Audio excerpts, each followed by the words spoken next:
Sabies que la bondat ens dona salut? La bondat, desitjar el bé dels altres, està demostrat, inclús amb estudis científics, de com augmenta els nivells de salut.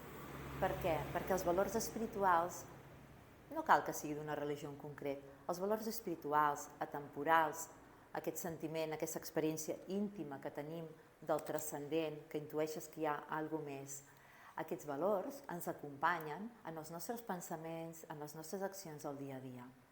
Tenir una intenció bona, benèvola cap als altres i sobretot sentir agraïment a la vida, al que tenim, en lloc de posar el focus d'atenció a allò que ens falta, a allò que no ens agrada, valorar i agrair les amistats, el tenir un sostre, tenir menjar, totes aquelles coses, grans o petites, de les que gaudim cada dia. És com fer un canvi de xip, un canvi de perspectiva en què et genera un benestar. Per tant, jo us convido a que quan hi hagi qualsevol preocupació, problema, malestar emocional, intentem, per exemple, fer un diari de gratitud. Això és molt bonic perquè ens canvia l'energia i fa que passis el dia millor. I la nit es pot fer al matí i sobretot al vespre. Abans d'anar a dormir, fer una llista. Què puc agrair avui?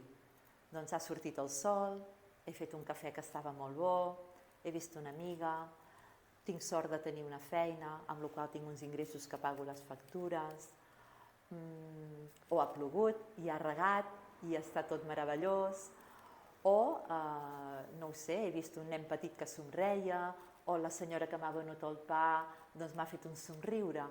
Trobar agraïment en les petites coses, amb les flors, amb els ocells, amb la natura, sobretot amb les relacions humanes, provoca un augment de felicitat, però és que a més ens treu de la queixa. Tu pots viure amb la queixa o pots viure amb l'agraïment. Si enfoques amb la queixa, acabaràs malalt. Si enfoques amb l'agraïment, generes salut. Tu tries.